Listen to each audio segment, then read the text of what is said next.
Para perguntar. Para pergunta. Para perguntar a pergunta foi bom, hein? Porque eu anotei aqui umas 4, 5 boa, hein? Segundo debate. Boa.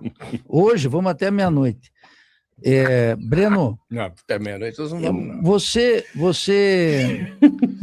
Pô, Nildo, tu não cansa de tomar lapada, não? Que são visíveis as mudanças de vida da classe trabalhadora. E dá dados muito precários. Por exemplo, o aumento da renda dos trabalhadores. Poderia agregar, tal como faz o Haddad, a taxa de ocupação. Poderia mencionar os programas sociais. Eu queria que você mencionasse, assim, com um mínimo mais de rigor e de critério, o que são essa visível mudança da classe trabalhadora? Nossa. Só para te dar o mobilização que você menciona das universidades. Mobilização social, As universidades Nildo. hoje se caracterizam no Brasil por uma situação inédita entre nós, que é a evasão gigantesca. Tem universidades que têm 50% das vagas que sobram. O João Pedro dá um dado hoje. Estou citando alguém da tua base, do teu lado. Da minha base, o Pedro, ele é meu líder, não da minha base. Teu líder. Em 2015, nós tivemos 9 milhões de candidatos no Enem. Em 2025, 4,8. Até no Enem, cai tudo. Na minha universidade tem uns 22 cursos com candidato vaga negativa, e isso se estende por todas as universidades brasileiras, inclusive nas estaduais paulistas. Então, quando fala expansão da universidade, dos institutos federais... Não ocorreram? Não, elas ocorreram, mas elas não melhoram a situação da classe trabalhadora. Objetivamente, não como classe, não. Você pode dizer que é uma política meritória, que tem aspectos que poderiam ser, mas não melhora visivelmente a classe. Então, eu queria que você me desse dados mais palpáveis para que eu possa tornar visível, para que eu possa ver esse avanço da classe trabalhadora em relação ao que foi o governo de Bolsonaro. Perfeitamente. 5 minutos, Breno. Eu já os dei. Peraí, antes do Breno... É inacreditável, né? O Nildo pedir para o Breno que mudança é essa na vida da classe trabalhadora. Gente, eu queria lembrar, eu tenho certeza que o Breno não vai deixar passar isso. Eu tenho certeza. Que até agora o Breno não deixou passar nada. Pegou tudo que o Nildo levantou e toma. Toma-lhe lapada no lombo, chulapada. Mas assim, Nildo, cara, eu só gostaria de lembrar para o Nildo, caso ele esteja vendo essa live, Nildo, que antes de 2003, ou seja, antes do PT governar esse país, pobre não andava de avião, né, Nildo? Pobre não tinha acesso a crédito, não conseguia nem bombilhar a casa direito, tinha que comprar coisa velha em brechó, né, Nildo? Pobre não comprava carro, não tinha acesso a crédito para comprar carro, vivia de carro velho, carro enguiçando. Ou seja, o pobre ele não tinha direito praticamente a nada antes do PT nesse país. Sabe o que é nada? É nada. Depois que o PT passou a governar, pobre passou a comer melhor, o país saiu do mapa da fome, mas o que? O pobre começou a frequentar aeroporto, começou a andar de avião, né, Nildo? O pobre começou a ter acesso a crédito, mobiliar sua casinha, seus móveis novos, sua televisão, sua geladeira novinha, né, Nildo? Começou a comprar carro zero, né, Nildo Ourix? E aí você me diz que mudança de vida é essa da classe trabalhadora? Eu tenho certeza que o Breno vai te chulapar com isso, mas enfim. Esses web comunistas têm recalque do Lula, são inexpressivos historicamente e empiricamente. Verdade, Ney. A Laura, salve, Adriano, viu o debate inteiro. O Nildo mostrou como é antipetista fanático e Breno colocou o Nildo. Até agora ele está colocando ele no lugar dele, né? Quando eu vejo o povo ignorando essas coisas, Adriano, mais me cresce o sentimento que eles querem que a gente volte para esses tempos. Exatamente, né, ô Luiz? Se antes do PT do Brasil o pobre não tinha acesso a nada disso que eu estou citando aqui, e depois passou a ter, então esses caras querem que o pobre, perdão da palavra, volte a se fuder como se fudia antes. É isso que eles defendem. Pobre não tinha dinheiro para comprar um móvel para dentro de casa, uma mobília, não tinha acesso a crédito, não comprava carro, não andava de avião, tinha que andar de ônibus para lá e para cá. O pobre daqui do Nordeste tinha que viajar de ônibus para ir daí para aqui. Agora, depois do PT, tudo mudou. Avião, acesso a crédito, mobiliando casa, comprando carro, comendo bem, renda cresceu, desigualdade, índice Gini mostra menores índices da história, coeficiente de Palma, não sei se o Nildo sabe o que é isso, também mostrando os melhores índices da história, mas o Nildo não ignora tudo isso. Se sabe, ignora. Tipo, finge que não viu, né, Luiz? Finge que não viu, mas vamos lá. Com maior detalhamento, sem nenhum problema. Aquilo que fundamentalmente interessa para um marxista é a condição de renda e emprego da classe trabalhadora. Vamos a esses dados em primeiro lugar. Opa, Nós sabia. hoje estamos no mais baixo índice de desemprego da nossa história, desde que esses dados são coletados pelo atual método. 5,6%. Toma, primeira. Mesmo com uma taxa de juros exorbitante, mesmo com as limitações do arcabouço fiscal, a menor taxa de desemprego da nossa história. Nós estamos há 3 anos consecutivos com crescimento da renda real dos trabalhadores. Essa renda real... Toma, perto do microfone para vocês ouvirem. Acima da inflação. Toma, Nildo. Em particular, Lapa, a mais universal lapada. de todas as políticas praticadas pelos governos Lula, alavanca isso, que é a política de crescimento do salário mínimo. O salário mínimo cresce acima da inflação há Nildo, aqui, 3 anos. Isso tem consequências mínimo, não apenas para a maioria do povo brasileiro, porque nós temos o percentual de brasileiros que ganha abaixo, até um salário mínimo, é um percentual de 51%, se minha memória não me trai. E esse aumento do salário beneficia não apenas esses 51%, mas também beneficia as aposentadorias, que são reguladas pelo salário mínimo, e outros benefícios sociais. Então, há um aumento do salário acima da inflação. Há um aumento da participação do trabalho na renda nacional. Isso significa dizer que os rendimentos do trabalho, eles estão subindo acima da inflação, e como mostra a estatística do IBGE, eles subiram acima dos rendimentos do capital nos últimos 3 anos.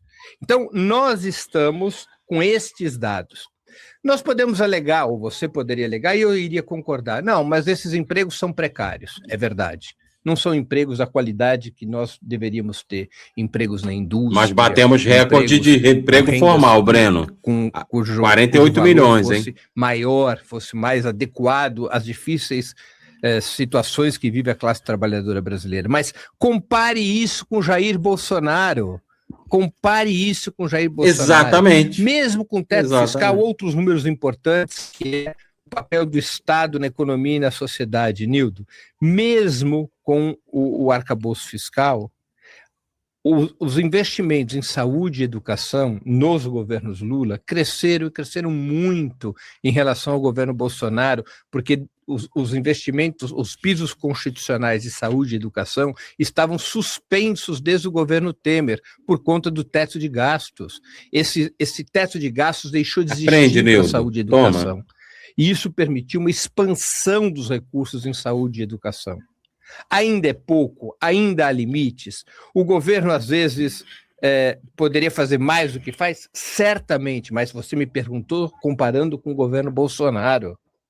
Se nós olharmos um tempo histórico mais largo, nós veremos como o governo Lula, falando agora das universidades e dos institutos federais, você mesmo já considerou como uma política meritória, você verá como os governos Lula e Dilma expandiram o número de vagas na universidade pública e expandiram numa escala incontavelmente superior a qualquer governo os institutos federais de educação. Durante os governos Temer e Bolsonaro, não houve qualquer expansão na universidade pública, não houve qualquer expansão no número de institutos federais. Educação, salário, renda, emprego, isso é a essência da vida da classe trabalhadora. Poderia ir muito além? Certamente. Nisso teríamos acordo se for essa discussão.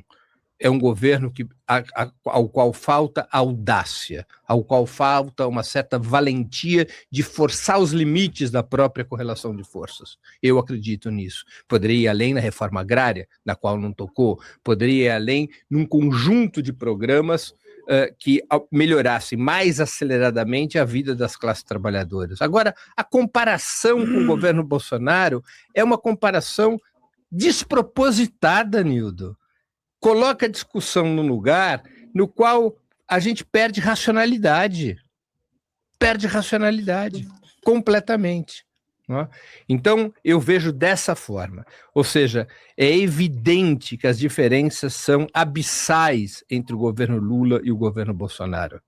O único motivo que pode levar uma pessoa tão culta e inteligente quanto você, com larga história na esquerda, a votar nulo, só pode ser uma lógica antipetista e uma lógica aceleracionista. Se ganhar o Bolsonaro, fica mais fácil para a esquerda colocar massas na rua.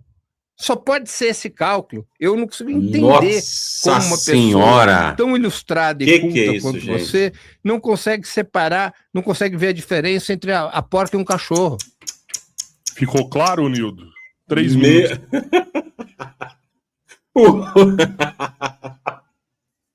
O Rodrigão, ficou claro, Nildo. Tem que situar o Nildo, que ele tá meio perdido, é muita pancada, gente. Sabe quando o lutador tomou muita pancada, tá meio grogue? Eu acho que o Nildo tava meio assim, o Rodrigão... Não, Nildo, ficou claro, Nildo? Tu tá aqui no debate, no podcast Três Irmãos, Nildo, tá? Continua o debate aí, você tá aqui, calma, você não se perdeu, não. Mas que chulapado, ó. Nossa, gente... Alguém aí tá tendo a mesma impressão que eu, que o Breno é o melhor debatedor desses podcasts, gente? Aí, Jones Manuel, tu não quer debater comigo que eu sou pequeno, agora. Vai encarar? Quero ver. Quero ver encarar o Breno Altman aí, ó, no Três Irmãos. Olha, vai ser um prazer, gente, ver o Breno chulapando, igual ele tá fazendo com o Nildo, fazendo com o Jones. Imagina, gente. Mas o Breno não tem pena, cara. Cara, é só lapada mais forte. Ele vai intensificando a lapada. E com classe, ele não perde a classe, não. Gente, é inacreditável. Mas olha que surra. Uma das maiores surras que eu já vi na minha vida nesses debates está acontecendo nesse aqui. Porque o Nildo não vê a cor da bola. O Nildo não tá vendo. E o Nildo ainda fica fazendo gracinha. Vão ficar até meia-noite. Nildo, eu no teu lugar já tinha saído há muito tempo, rapaz. Que vergonha. Não tinha saído, tô brincando. Mas assim, cara, que vergonha. Era para você estar torcendo para isso acabar logo, meu filho. Como é que você conseguiu esticar? Deixa eu ver. Já tem 1h17, foram 3 horas. Nossa, eu já tô ficando com pena do Nildo, gente. O debate não chegou nem na metade. O bicho já apanhou tanto que tá meio perdido ali, sem saber onde tá, sei lá. Ao ponto do Rodrigão falou, Nildo, ficou claro, Nildo?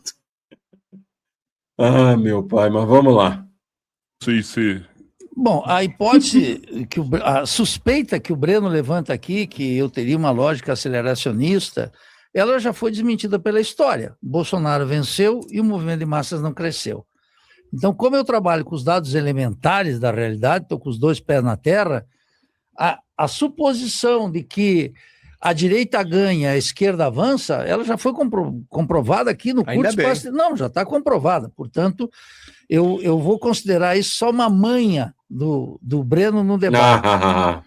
Segundo, por que eu pergunto para o Breno sobre a oposição entre Bolsonaro e Lula? Porque esse é o esporte preferido do petismo. O Marx diz o seguinte lá no Capital, diz assim, é muito fácil ser liberal à custa da Idade Média. E eu digo para o Breno e para os petistas, é muito fácil reconhecer os méritos petistas diante de Bolsonaro. Mas o esporte preferido do petismo, que é de uma consciência bem rebaixada na média, muito rebaixada, ela está sentada nessa hipótese. Nós fizemos mais que Bolsonaro. Onde eles tiram isso, cara? É o fim do mundo. E o que eles não estão discutindo é o seguinte, esse país é um país dependente, periférico, submetido a uma exploração, a uma concentração da propriedade, do poder político, do prestígio social, e nessas questões que o Breno chama... Quem não sabe que o Brasil é capitalista periférico, Nildo? Desde Florestan Fernandes a gente já sabe disso. Fica chovendo numa olhada, é aquilo que eu falei, ó, essa garrafa é rosa. É truque retórico, gente, fica citando que todo mundo já sabe. Assim, ligeiramente estruturais, ele diz claramente, escuta, o governo não toca. Deveria tocar, poderia tocar, quase um kantiano aqui, nós estamos fazendo uma aliança kantiana. O governo poderia fazê-lo, só que na prática não faz. Qual é a função do marxista? É explicar por que ele não faz. Então eu digo, ele não faz porque ele é um governo intimamente da classe dominante, articulado com os supostos da economia política. E aí vem uma coisa, o salário, a taxa de desemprego é a mais baixa, a taxa de ocupação, vamos dizer assim, 40% da força de trabalho no Brasil é informal. Os salários são ridiculamente baixos. E os ganhos de produtividade que algumas categorias conquistaram são aquelas muito nucleares, vinculadas a setores da classe trabalhadora que têm um poder de sindical forte e em setores que ainda estão na mão, ou do setor industrial, mas no resto é um desmonte da classe trabalhadora. Todos esses ganhos de renda média que o Breno alegou aqui, eu fico pensando, estou aqui com a nota técnica da Diretoria de Estudos Políticos e Sociais do IPEA. É a mesma coisa que começar... Eu tenho 3 minutos? Isso. É supor que o Brasil saiu do mapa da fome, o Brasil acabou com a extrema pobreza, tirou milhões. Você vê os dados da renda média.